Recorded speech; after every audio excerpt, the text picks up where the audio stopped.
Quand on fait des 12 heures de bus, des heures et des heures de bagnole, des heures et des heures de train, pour se retrouver, réfléchir et décider ensemble qu'on ne baissera pas la tête, qu'on ne se laissera pas faire, que parce que nous sommes la CGT, nous sommes conscients à la fois des difficultés de la période, mais y compris des responsabilités que nous avons à assumer. C'est la démonstration que malgré le climat dans le pays, les choses ne sont pas aussi simples pour le camp d'en face que ceux qui voudraient nous le faire croire. Ce qui s'est passé aujourd'hui est tout sauf anodin. Rassembler des centaines de militants et de militantes venus de différentes organisations professionnelles et départementales, ce n'est pas anodin, camarades. Aujourd'hui, nous n'étions pas réunis pour ressasser l'ensemble de nos malheurs, mais bien regarder comment, à partir des forces dont nous disposons, nous allons gagner de nouvelles unités de combat pour imposer l'échec à ceux qui veulent nous détruire. Aussi, camarades, en votre nom à tous, je me permets de lancer un appel à l'ensemble des organisations de la CGT dans le pays pour qu'elles emboîtent le pas de la démarche que nous avons décidée et construire, pour aller tous ensemble construire un mouvement interprofessionnel qui nous permettra, encore une fois, à partir des moyens que chacun peut mettre.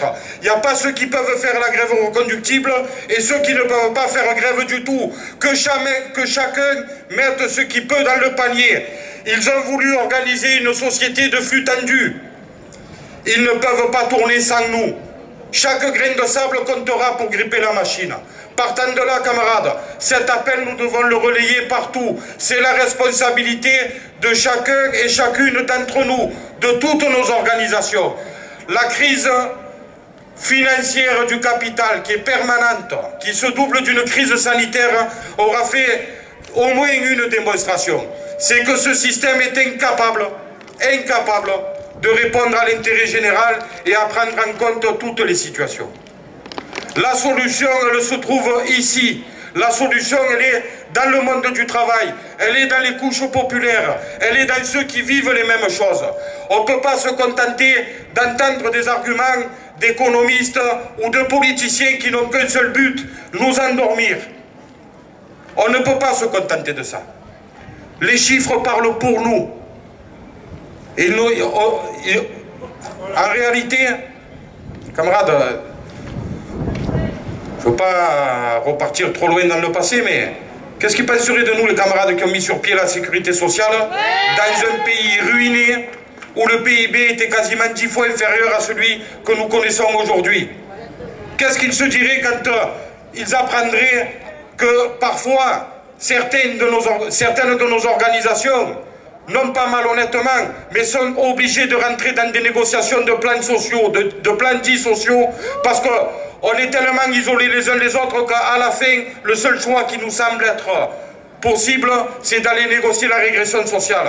Qu'est-ce qu'ils se diraient, ces camarades? Qu'on a perdu quelques fondamentaux. Pour autant, aujourd'hui, on en a rappelé quelques-uns, camarades.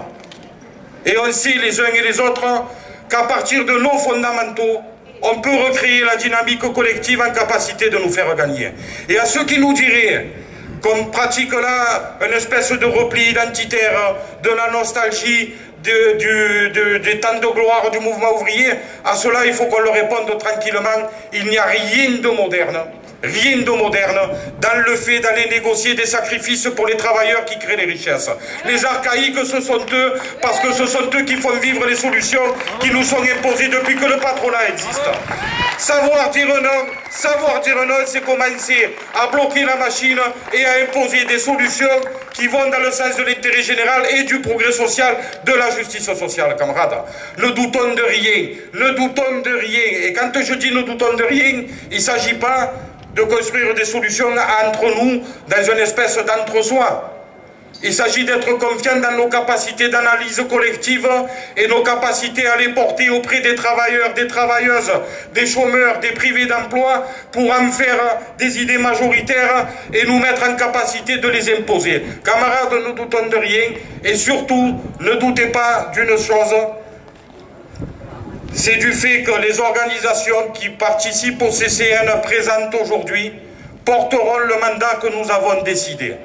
À la fin du mois de juin, nous irons au CCN proposer la mise en place d'un processus interprofessionnel basé sur un calendrier précis qui nous évitera les journées saute-mouton et les temps de doute entre deux journées d'action qui nous tombent dans le séjour, sur la base d'un cahier revendique interprofessionnel qui reprendra l'ensemble des intérêts du monde du travail sur lequel pourront s'appuyer et l'ensemble des professions et l'ensemble des syndicats dans les entreprises pour faire avancer y compris leurs propres revendications. Si ce mandat est retenu au CCN, nous aurons alors devant nous la tâche immense de la faire partager à l'ensemble du monde du travail pour les mener à la victoire.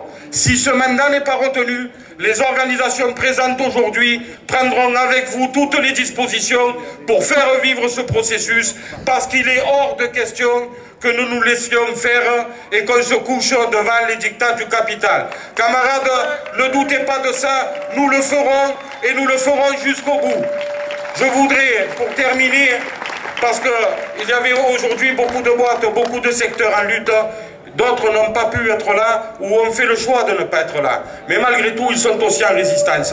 Je pense notamment à nos camarades des fonderies, que ce soit ceux de Bretagne, ceux de l'Aveyron, qui payent depuis des années les choix dramatiques des capitalistes français, des capitulars français, qui à coup de délocalisation ont affaibli toutes les chaînes de production et nous ont fait perdre des milliers et des milliers d'emplois et de savoir-faire ancestraux que nous détenions.